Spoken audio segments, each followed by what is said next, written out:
بسم اللہ الرحمن الرحیم نحمدہ و نصلی علی رسول الکریم انا صلاتی و نسکی و محیای و مماتی للہ رب العالمین۔ میں خادم علی افسر درباری علیہ موڑا شریف ابھی آپ کو شیر شاہ غازی غوث زمان کتب دوران قیوم وقت منبع جود و عرفان فخر الاولیاء مفسر قرآن نائب رسول صلی اللہ علیہ وآلہ وسلم تاجدار موڑوی اعلیٰ حضرت الحاج پیر ہارون رشید صاحب رحمۃ اللہ علیہ نے جو قرآن پاک کی تفسیر لکھی ہے، جو میں آپ کو پڑھ کر سنا رہا ہوں، اسی میں سے آیت نمبر 30 اور 33 سورۃ بقرہ کی وہ جو بقایا پیرا بچا ہوا ہے وہ میں ابھی آپ کو پڑھ کر سناتا ہوں۔ حسب اجازت خادم اسلام امیر سلسلہ عالیہ نسبت رسولی صلی اللہ علیہ وآلہ وسلم غوث زمان قطب الارشاد منبع جود و عرفان پیر طریقت رہبر شریعت نائب رسول صلی اللہ علیہ وآلہ وسلم جناب الحاج پیر ڈاکٹر غلام محمد گور نذیر گور صاحب مدد اللہ علی سجادہ نشین مرکزی دربار عالیہ موڑا شریف کو مری۔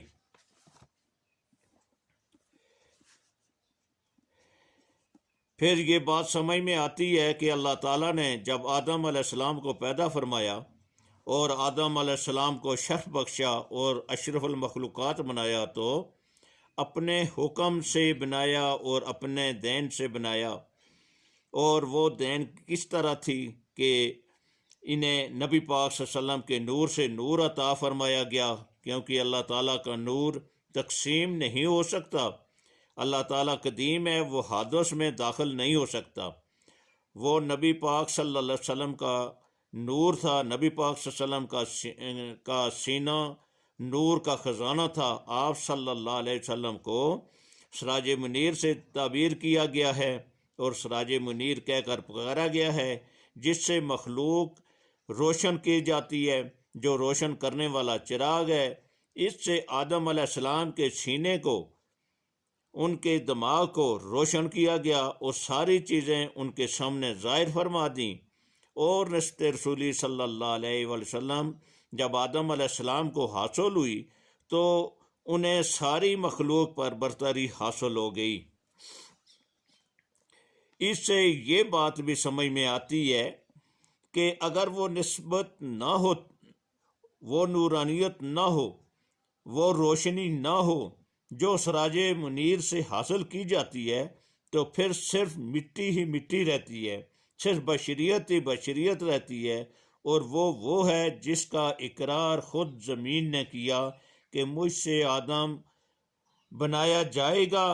وہ نافرمان ہوگا، وہ جاہل ہوگا، وہ فساد کرے گا، وہ خون بہائے گا، اور اسے پھر دوزخ کا ایندھن بنایا جائے گا، کیونکہ میرے ٹکڑے کو لے جاتے ہو اور جا کر دوزخ میں داخل کرتے ہو۔ معلوم ہوا کہ جب تک نورانیت نہ ہو انسان نہیں بن سکتا، وہ جنت کا حقدار نہیں بن سکتا، وہ اللہ تعالیٰ کا بندہ نہیں بن سکتا۔ اس میں وہ تمام نفسانی خواہشات ہوں گی جن کو برائیوں کے نام سے پکارا جاتا ہے، جو دنیا سے تعلق رکھنے والی ہیں۔ ہر وہ عیب ہوگا جو دنیا میں ہے اور جسے دنیاوی خواہشات والے رکھتے ہیں، اس طرح وہ دوزخ کا ایندھن بن سکتا ہے۔ یہ سب بیان کرنے کا مقصد یہ ہے کہ اللہ تعالیٰ نے انسان کی تخلیق کی جو تاریخ بیان فرمائی ہے، اس سے یہ ثابت فرمایا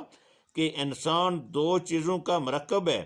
ایک وہ جو اللہ تعالیٰ کا پیدا کردہ نور ہے، جو نبی پاک صلی اللہ علیہ وسلم کے نور کا فیضان ہے۔ دوسرا وہ جو اس زمین سے لے کر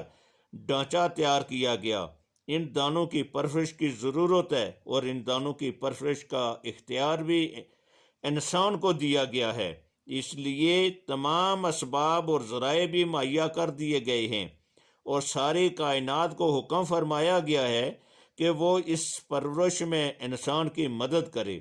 جو آدمی بھی اپنی جسمانی پرورش کرتا ہے یا اس کے والدین اس کی پرورش کرتے ہیں، وہ تمام دنیاوی اسباب اور ذرائع سے کرتے ہیں،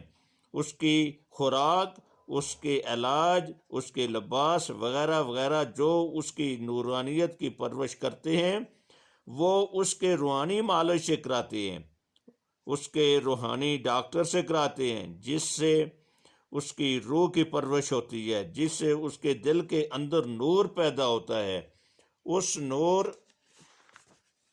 سے اس کی روح کو خوراک ملتی ہے اور اس کی روح زندہ ہوتی ہے۔ اس کی مثال اس طرح ہے کہ جس طرح بلب کا تعلق پاور ہاؤس سے ہوتا ہے، اس کی روح کا تعلق نبی پاک صلی اللہ علیہ وسلم سے رہتا ہے اور وہ نسبت قائم رہتی ہے۔ اس خزانے سے نور اس کے دل میں آتا رہتا ہے جو اس کی روشنی کا سبب بنتا ہے اور اسے ان تمام برائیوں سے بچاتا ہے۔ جسم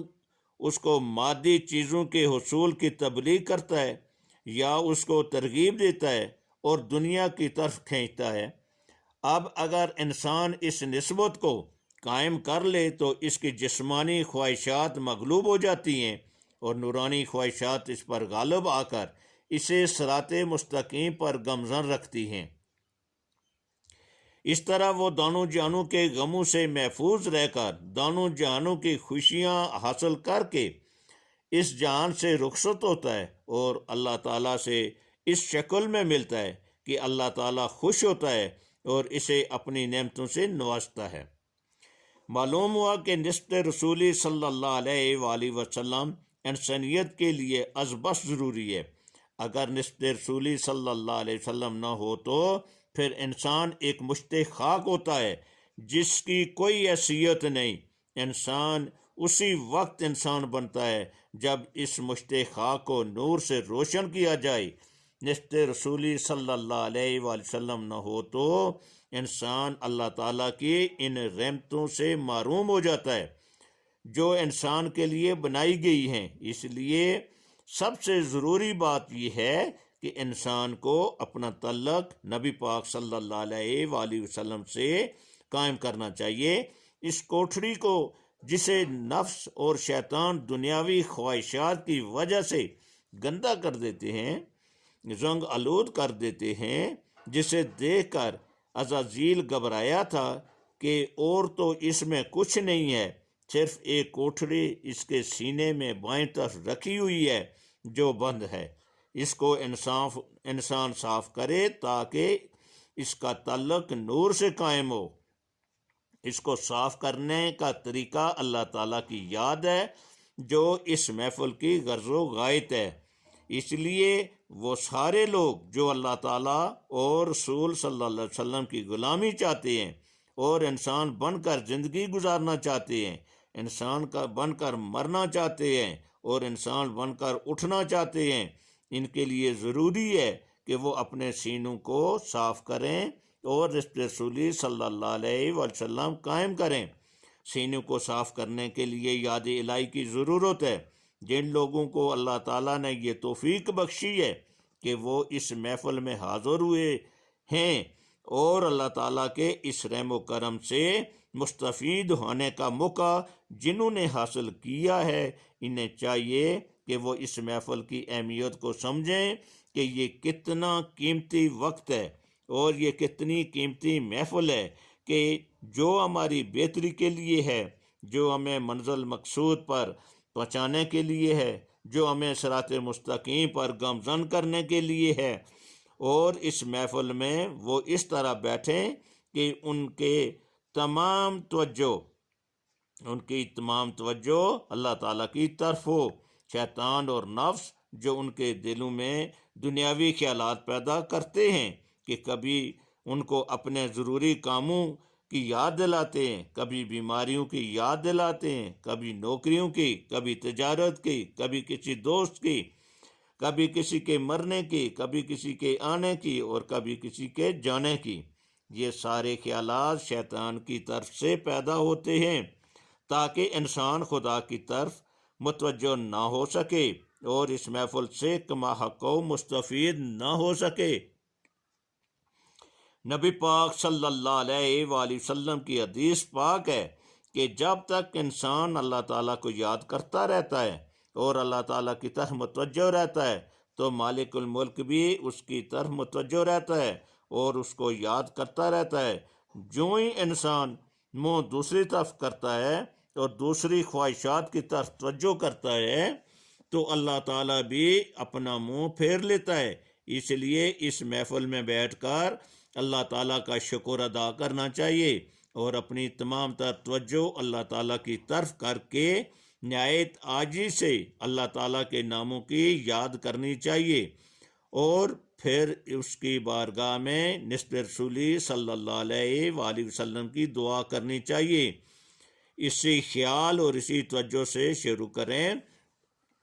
اسی خیال اور اسی توجہ سے اللہ تعالیٰ سے دعا کریں کہ اللہ تعالیٰ ہمیں اس خطاب کو سمجھنے کی اور اس پر عمل کرنے کی توفیق عطا فرمائے۔ اور 9، 10، 11 جون حضور بڑے پیر صاحب پیر نذیر احمد رحمۃ اللہ علیہ اور شیر شاہ غازی پیر ہارون رشید صاحب رحمۃ اللہ علیہ کا عرس مبارک ہو رہا ہے۔ اس میں آپ خود بھی شامل ہوں اور لوگوں کو بھی دعوت دیں اور دعا میں ضرور شامل ہوں تاکہ اور دعا میں شامل ہو کر اپنی دنیا اور آخرت کی بھلائی کے لیے دعا کریں تاکہ اللہ تعالیٰ ہماری دنیا اور آخرت دونوں سنوار دے۔ آمین۔ وما علینا الا البلاغ المبین۔